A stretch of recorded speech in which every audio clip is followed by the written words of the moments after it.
I'll get a question often from folks who maybe are feeling some sort of prompting that maybe there's some area, in the entertainment space or otherwise that maybe God's calling them to in some way, and how to go about kind of figuring that out. And I would say, I often tell them kind of the overall process. It's very simple. And it's very complicated, at the same time, which is, it's with any major decision we have in our life, it's prayer, Bible, and community, is what it comes down to, is, you search the scripture, and if there's clear direction in the scripture for something, you don't need to pray about it, you don't need to ask others' opinion on it, that's clear. Obviously, it never said in the Bible, Brian, stay at P&G in brand management, or start Crossroads. It never said stay at Crossroads or go into the entertainment area. It wasn't that direct. But there were scriptures in there that helped guide me in my decision-making process, and one of them, is Colossians 3:23. Whatever you do, work at it with all your heart as working for the Lord and not for men. And I think a lot of us, we need to really focus on that scripture of what does it mean.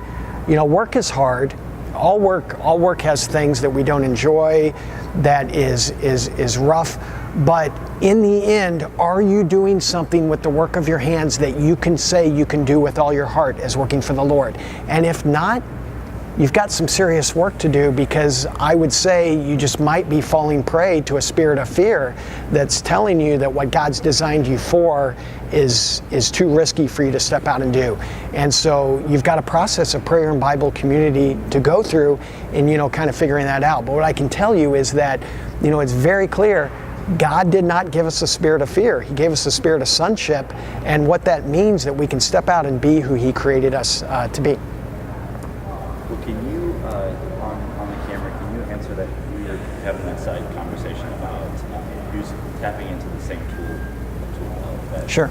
Yeah. And that really is stemming from, do you, maybe what I might ask everyone else is, how did, as you look at your work over your life, how did one thing blend into the other, and how do you see God using the skills you developed here for the next thing? Okay.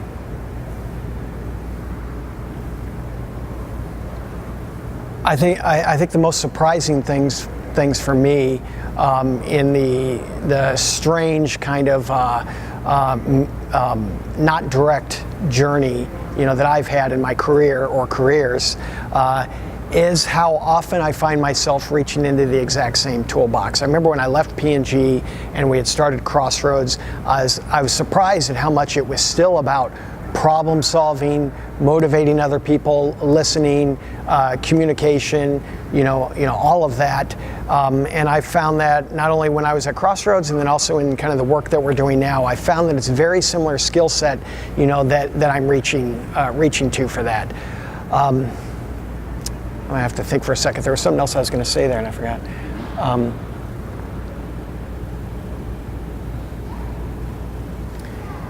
And then the other thing I think I would say is I think there is a myth of what I would call a myth of giftedness, of that people think that if God's wired us just the right way, it will be easy. And I will tell you, it is not. And this is with writers that I often work with, that I talk about, there's a gift of writing and there's a craft of writing. And you're only really producing valuable things when you take your gift and you work on it over and over again with feedback and iterations and changes and learning, so that you develop the craft of writing.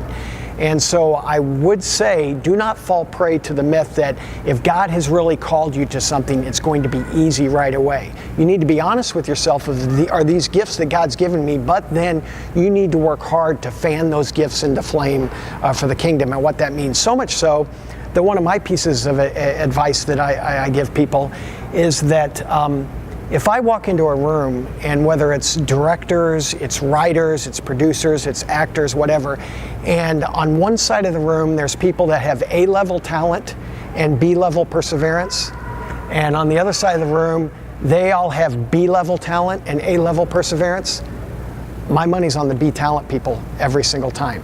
There's a threshold of talent and giftedness you have to have, but after that it's all about perseverance and it's all about hard work.